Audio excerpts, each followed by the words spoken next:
ক্রিকেটারদের দাবির মুখে অর্থ কমিটির প্রধানের পদ থেকে অব্যাহতি দেওয়া হচ্ছে বোর্ড পরিচালক এম নাজমুল ইসলামকে। অনলাইনে অনুষ্ঠিত এক জরুরি সভায় বিসিবি এই সিদ্ধান্ত নিয়েছেন বলে জানিয়েছেন সূত্র। কিছুক্ষণের মধ্যেই এ ব্যাপারে আনুষ্ঠানিক ঘোষণা আসার কথা। তবে নিজ থেকে পদত্যাগ না করলে বোর্ড পরিচালকের পদ থেকে নাজমুলকে সরাতে পারবেন না বিসিবি।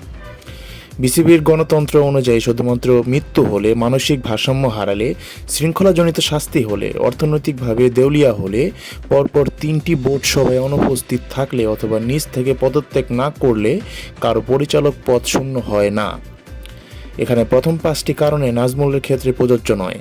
তবে তিনি নিজ থেকে পদত্যাগ করলে সমস্যার সমাধান হতে পারে। উল্লেখ্য যে বিসিবির গঠনতন্ত্রে ক্রিকেটারদের জন্য আচরণবিধির কথা বলা থাকলেও পরিচালকদের জন্য কোনো আচরণবিধি নেই, যেটি অন্য সব দেশের ক্রিকেট বোর্ডেই আছে। এ কারণে শৃঙ্খলার বাইরে কিছু করলেও তাদের বিরুদ্ধে সরাসরি ব্যবস্থা নেওয়া যায় না। বর্তমানে বিসিবির পরিচালক নাজমুল অর্থ কমিটির প্রধানের দায়িত্ব ছাড়া আর কোনো দায়িত্ব নেই। বিসিবির একাধিক সূত্র প্রথম আলোকে নিশ্চিত করেছে জরুরি সভায় সিদ্ধান্ত হয়েছে তাকে অর্থ কমিটির প্রধানের পদ থেকে সরিয়ে দেওয়ার। তাকে অন্য সব ধরনের কমান্ড থেকেও দূরে রাখার সিদ্ধান্ত হয়েছে।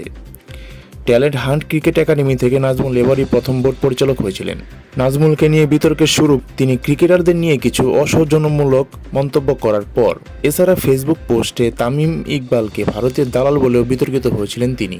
ক্রিকেটারদের সংগঠন কোয়াবের সভাপতি মোহাম্মদ মিঠুন কাল রাতে এক সংবাদ সম্মেলনে জানান, নাজমুল বিসিবির পরিচালকের পদ থেকে পদত্যাগ না করলে ক্রিকেটাররা কোনো খেলা খেলবে না। সে অনুযায়ী মিরপুর আজ বিপিএল এর প্রথম ম্যাচটি হয়নি। দ্বিতীয় ম্যাচ নিয়েও আছে সংশয়। অবশ্য দুপুরে বনানীর শেরাটন হোটেলে আয়োজিত কোয়াবের এক সংবাদ সম্মেলনে ক্রিকেটারদের পক্ষ থেকে জানানো হয়, বিকেলের মধ্যে যদি বোর্ডের পক্ষ থেকে তাদের শর্ত মেনে নেওয়া হয় তাহলে সন্ধ্যায় তারা ম্যাচ খেলতে নামবেন। জাতীয় দলের ক্রিকেটারদের সঙ্গে বসে কোয়াবের সভাপতি মিঠুন বলেছেন, মাঠে যাব একটাই শর্তে, বিসিবি যদি কমিটমেন্ট করে 48 ঘন্টার মধ্যে এই লোক বিসিবিতে থাকবে না, যদি থাকে তাহলে খেলা বন্ধের দায় ক্রিকেটাররা নেবে না। এরপরই এলো নাজমুলের অর্থ কমিটির প্রধানের পদ থেকে সরিয়ে দেওয়ার খবর। ক্রিকেটারদের দাবির মুখে সম্ভাব্য সর্বোচ্চ সিদ্ধান্তটাই নিয়েছেন বোর্ড। বল এখন ক্রিকেটারদের কোর্টে।